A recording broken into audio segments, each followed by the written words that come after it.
Bright တရေဝဲကအပြုမှုကြောင့်ဝေဖန်ခံနေရတဲ့ Martinelli အားလုံးပဲမင်္ဂလာပါ Wine Sport ကနေပြန်လဲကြိုဆိုလိုက်ပါတယ်။ Arsenal ကဒီတစ်ပတ်မှာ Man City ကိုဇယားထိပ်ကနေရှစ်မှတ်ဖြတ်ဖို့အခွင့်အရေးရခဲ့ပေမဲ့ Liverpool ကိုဂိုးမရှိတရေကျသွားတဲ့အခါခဲလီသမျှသိရေကျခဲ့ရပါတယ်။ Arsenal ကပထမပိုင်းမှာကစားပုံကောင်းမွန်ပြီးအနိုင်ရတော့မဲ့အရေးအယောင်တွေပြနေပြီမဲ့ဒုတိယပိုင်းမှာတော့ကစားပုံညံ့ဖြစ်သွားပြီးရုန်းကန်နေရင်တရေတမတ်ကိုမနှဲရှာလိုက်ရတာပါ။ပွဲအတွင်းမှာပြိုင်ဆိုင်မှုပောက်ကွဲအားတွေရဲ့ဘေးထွက်ဆိုးကျိုးပုတ်တိုက်မှုလေးတွေကိုလည်းမြင်တွေ့ခဲ့ရပါသေးတယ်။ပထမပိုင်းမှာ Virgil van Dijk နဲ့ Declan Rice တို့ရဲ့ပုတ်တိုက်မှုတချို့ဖြစ်ပွားခဲ့သလိုအချိန်ပိုနောက်ဆုံးမိနစ်မှာလည်း Martinelli ကဒေါသရှိထားရင်းအမှားပါခဲ့ရပါတယ်။ဒီတော့က Conor Bradley ဟာဒဏ်ရာကြောင့်လဲကျနေပြီး Martinelli ကဒါကိုအချိန်ဆွဲနေတယ်လို့ထင်မှတ်သွားပါတယ်။ဒါကြောင့် Martinelli က Bradley ကိုကွင်းဘေးကိုတွန်းထုတ်ဖို့ကြိုးစားလိုက်ပါတယ်။ဒါပေမဲ့ Bradley ကအမှန်တကယ်ဒဏ်ရာရတာဖြစ်ပြီးထန်းစင်နဲ့တောင်ခေါ်ထုတ်သွားလိုက်ရတဲ့အခါမှာ Martinelli ရဲ့ဒီလုပ်ရဟာလူပြောစရာဖြစ်ပြီး social media မှာဝေဖန်မှုတွေအများကြီးခံနေရပါတယ်။ဒီကိစ္စကို Sky Sport ဘောလုံးသတင်းဝေဖန်သူ Gary Neville ကသူ့အမြင်ကိုပြောပြလာပါတယ်။ Neville ကသူ့ကိုအတော်လေးအပြစ်တင်ပြောဆိုနေတာပါ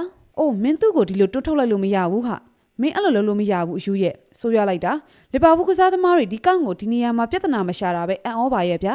တောင်းပန်တင်တဲ့လုပ်ရဲလို့ပဲထင်တယ်သူကဘောလုံးနဲ့လည်းပေါက်လိုက်သေးတယ်မလားတော်တော်မကောင်းတာပါပဲကော်နာဘရက်လီကိုထန်းစင်နေတောင်တဲထုတ်လိုက်ရတာပါ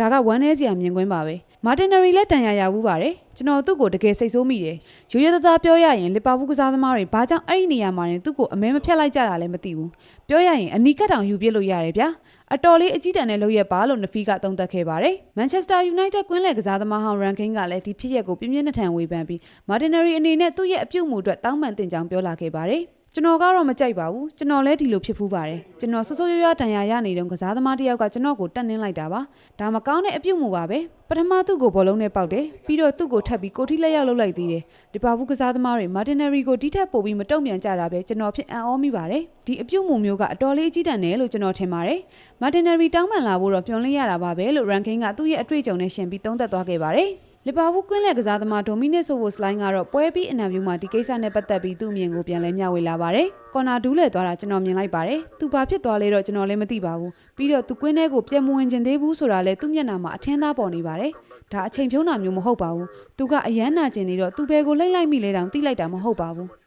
ပြီးတော့သူ့ကိုတယောက်ကပြေးတွန်းလိုက်တယ်ဆိုရင်ဒါဟာနိုင်လိုစိတ်ကြောက်ဖြစ်တယ်လို့ကျွန်တော်နားလဲပါတယ်ကျွန်တော်တို့လည်းနိုင်ကျင်တာပဲလေဒါပေမဲ့တခြားအကြောင်းအရာအားလုံးထက်ကစားသမားရဲ့ကျန်းမာကြံ့ခိုင်ရေးကအရေးကြီးဆုံးပဲလို့ကျွန်တော်ထင်ပါတယ်ဆိုပြီးဆိုဝိုစလိုင်းက Sky Sport နဲ့အင်တာဗျူးမှာပြောသွားခဲ့ပါတယ်လီဗာပူးနီးပြကြီးအာနီစလော့ကတော့ဒီနေ့ခေတ်ဘောလုံးလောကမှာအချိန်ဆွဲတာတွေများလာတော့လဲမာတင်နယ်ရီကအထင်လွဲသွားတာဖြစ်နိုင်ကြောင်းပြောသွားရင်မာတင်နယ်ရီသာဘရက်ဒလီအတန်ရာရသွားမှန်းသိရင်ဒီလိုမလုပ်တော့ကြောင်းနားလည်ပေးခဲ့ပါတယ်လီဗာပူးကဘရက်ဒလီတန်ရာမပြင်းထန်ပါစေနဲ့ဆိုတာကိုပဲဆုတောင်းနေဖို့ရှိပါတော့တယ်အသင်းမှာတန်ရာရအိမ်ပြန်ကစားသမားတွေများပြားနေပြီးသားမို့ဘရက်ဒလီဘယ်လောက်နိုင်ရမလဲဆိုတာဂျိုးဂျာနီတို့အတွက်တော့ရင်ပူစရာပါလီဗာပူးကပရီးမီးယားလိပွဲစဉ်တွေကိုခဏမေ့ထားပြီး FA ကပ်အတွက်ပြောင်းလဲအာရုံစိုက်ဖို့ရှိနေပါတယ်လီဗာပူးကဒီတစ်ပတ်မှာဘန်စလီအသင်းနဲ့အန်ဖီမှာရှင်ပြိုင်ကစားသွားရမှာဖြစ်ပြီးအာဆင်နယ်ကတော့ဘိုးမောက်အသင်းနဲ့ရှင်ပြိုင်ကစားသွားရမှာဖြစ်ပါတယ်ကြည့်ရှုပေးကြတာကျေးဇူးတင်ပါတယ်